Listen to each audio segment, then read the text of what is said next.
ಹೇಳಿಲ್ವಾ ಕಾಲ್ ಬರುತ್ತೆ ಅಂತ ನೋಡ್ದಾ? Happy new year. Happy new year Teju. Hello happy new year.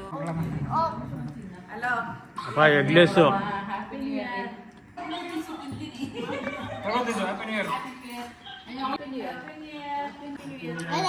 Cake ತಿಂತಾರೆ ನಾನು ಒಬ್ಳೆ. ಹೊಸ ವರ್ಷದ ಶುಭಾಶಯಗಳು. ಹೊಸ ವರ್ಷದ ಶುಭಾಶಯಗಳು. ಅಲ್ಲೆಲ್ಲ ಮೆತ್ಕೊಡೋದು. ಹೊಸ ವರ್ಷದ ಶುಭಾಶಯಗಳು. ಯೂಟ್ಯೂಬಲ್ಲಿ ಬರ್ತೀಯ, ಏನು ಹೇಳ್ತೀಯ? ಹುಟ್ಟಿದ್ದು ಬರ್ತೀಯಾ? ಬಾಯ್ಲಿ. Hi guys. ಹಾಂ. Happy New Year. Hello guys.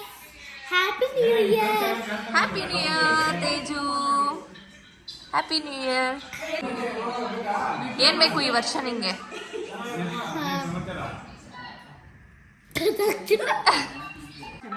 2025 ಮಾಡಿಲ್ಲ, ಅದನ್ನ 2026 ಮಾಡಬೇಕು ಅನ್ಕೊಂಡಿದ್ಯಾ? ಅದು ಏನು? ಅದೇ ಮಾಡ್ತಾ ಇದ್ದೀನಿ, ಕೇಕ್ ಕಟ್ ಮಾಡಿ ನ್ಯೂ ಇಯರ್ ಅದ್ ಮಾಡ್ಬೇಕು ಅಂತ ಆಸೆ ಇತ್ತ ನಿಂಗೆ? ಹಂಗಲ್ಲ, ಏನಾದ್ರೂ ಒಂದು ಅನ್ಕೊಂಡು ಅದು ಸಕ್ಸಸ್ ಆಗಿಲ್ಲ. ನೀನ್ ಏನಾದ್ರು ಆಸೆ ಇಟ್ಕೊಂಡು ಅದಾಗಿಲ್ಲ, ನೆಕ್ಸ್ಟ್ ವರ್ಷ ನಾನು ಮಾಡ್ಬೇಕು ಅನ್ಕೊಂಡಿದ್ದೆ. ಈ ವರ್ಷ ಮನೆ ಕಟ್ಟಬೇಕು ಅನ್ಕೊಂಡಿದ್ದೆ, ಆದ್ರೆ ಆಗಿಲ್ಲ. 26ರಲ್ಲಿ ಟ್ರೈ ಮಾಡಿ ಮಾಡಬೇಕು ಅನ್ಕೊಂಡಿದ್ದೀನಿ. ಓಕೆ, ಎಲ್ರು ಆಲ್ ದಿ ಬೆಸ್ಟ್ ಹೇಳ್ಬಿಡಿ. ಆಲ್ ದಿ ಬೆಸ್ಟ್ ಸವಿತಕ್ಕ. ಆಗ್ಲಿ. ಎಲ್ಲರೂ 10 ಲಕ್ಷ ಕೊಡ್ತಾರೆ. ದುಡ್ಡೆಲ್ಲ ಕೊಡಲ್ಲ, ಮನ್ಸಿಂದ ಹರಿಸ್ತೀನಿ. ಆಯ್ತು, ಕೊಡ್ಬೇಕು. ಬಂದ್ರೆ ಕೊಡೋಣ. ಆಯ್ತು, ಬರೋದಲ್ಲಿ ಲ್ಯಾಟ್ರಿ ಮಾಡಿ. ಹಿಂಗೆಲ್ಲ ಮಾತಾಡಂಗಿಲ್ಲ. ಮಗ MBA ಮುಗಿಸ್ಬೇಕು ಅಂತಿತ್ತು, ಮುಗಿಸ್ತಾವಲ್ಲ. ಒಂದು ಒಳ್ಳೆ ಕೆಲಸ ಸಿಕ್ಕಿದ್ರೆ ಸಾಕು ನಮ್ಗೆ. Done, all the best. Thank you. ಒಳ್ಳೆ ಕೆಲಸ ಸಿಗ್ಲಿಕ್ಕೆ. ಫಾರಿನ್ ಕಂಪ್ನಿಗೆ ಅವ್ರು ಯಾವ್ದು ಆಸೆ ಪಟ್ಟಿದ್ದಾರೆ ಅದು ಸಿಕ್ಲಿ. ಅದೇ ನಿಮಗೂ ಸೇಮ್ ಕ್ವಶನ್. 25ರಲ್ಲಿ ನನ್ನ ಮಗನ ಮದುವೆ ಆಯ್ತು. 26ರಲ್ಲಿ ಒಂದು ಮನೆ ಕಟ್ಟಬೇಕು ಅಂತಿದೀವಿ. ಅವ್ನು ಒಂದು ಮನೆ ಆಗ್ಬಿಟ್ರೆ ಸಾಕು, ನಂದು ಅದೇ ಸಂತೋಷ. ನೋಡ್ರಿ, ಅಮ್ಮನ ಅದೇ ಯಾವಾಗ್ಲೂ ಮಕ್ಳ ಬಗ್ಗೆನೇ ಯೋಚನೆ ಮಾಡೋದು. ಸೊ ಅವ್ರಿಗೆ ಅವ್ರ ಮಗ ಮನೆ ಕಟ್ಟಿದ್ರೆ ಸಾಕಂತೆ. All the best. 25ರಲ್ಲಿ ಸಂತೋಷವಾಗಿದ್ದೆ, 26ರಾಗೂ ಸಂತೋಷವಾಗಿರ್ಲಿ ಅಂತ ಕೇಳ್ಕೊ. ಸಂತೋಷವಾಗಿದ್ದೀವಿ. ಹಾ, ಓಕೆ. 2026ಗೆ ಅವ್ರ ಮನೆ ಕಟ್ಟೋದಾರ ಆಗ್ಲಿ. All the best. ಗೋಲ್ ಇದ್ದಿದ್ದು ಹೊಸ ಗಾಡಿ ತಗೋಬೇಕು ಸ್ಕೂಲ್ಗೆ ಅಂತ. Because I am running a preschool. So ಹೊಸ ಗಾಡಿ ತೊಗೊಂಡಿದ್ದೀನಿ, ಸಕ್ಸಸ್ಫುಲ್ಲಾಗಿ ಅದು ಮುಂದಕ್ಕೆ ಹೋಗ್ತಾ ಇದೆ. ಆ್ಯಂಡ್ ಈ ವರ್ಷ ನನ್ನ ಗೋಲ್ ಇರೋದು ಹೊಸ ಸ್ಕೂಲ್ ಮಾಡ್ತೀನಿ ಅಂತ. And definitely I do it. ಈ ವರ್ಷ ಹೊಸ ಸ್ಕೂಲ್ ಮಾಡೇ ಮಾಡ್ತೀನಿ ಪಕ್ಕ. ಅಷ್ಟು ಶೋರ್ ಇದ್ದೀರಾ ಅಂದ್ರೆ ಪಕ್ಕ ಮಾಡ್ತೀರಾ. All the best. All the best. All the best. All the best.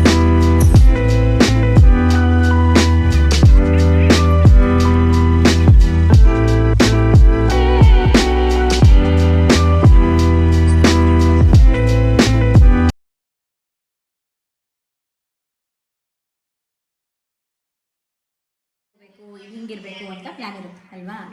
ಅದೇ ತರ 2026ಗೆ ನಿಮ್ಗೆ ಏನ್ ಪ್ಲಾನ್ ಇದೆ? ಏನ್ ಮಾಡ್ಬೇಕು ಅಂತಿದ್ಯಾ? ಅದೇ ನಮ್ಮಮ್ಮ ನಂಗೆ ಹೊಸ ವರ್ಷಕ್ಕೆ ಡ್ಯಾನ್ಸ್ ಕ್ಲಾಸ್ ಸೇರಿಸ್ತವ್ರೆ. ಅದೇ ನಾನು ಅಲ್ಲೊಂದು ಫಸ್ಟ್ ಪ್ರೈಸ್ ತಗೊಂಡು ಬರ್ತೀನಿ. ನಮ್ಮಮ್ಮ ನಂಗೆ ಹೊಸ ಸ್ಕೂಲ್ ಸೇರಿಸ್ತವ್ರೆ. ಅಲ್ಲೂ A+ ತೆಗಿತೀನಿ. ಮತ್ತೆ ನಾನು ಫಸ್ಟ್ ಬರ್ತೀನಿ ಡ್ಯಾನ್ಸ್ ಕ್ಲಾಸಲ್ಲಿ. ನಾನು ಫುಲ್ಲು ಚೆನ್ನಾಗಿರ್ತೀನಿ. ಮತ್ತೆ ಫಸ್ಟ್ ಅವಾರ್ಡ್ ತಗೋತೀನಿ. Okay Teju, all the best. Thank you.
ಕಂಗಿನಲ್ಲು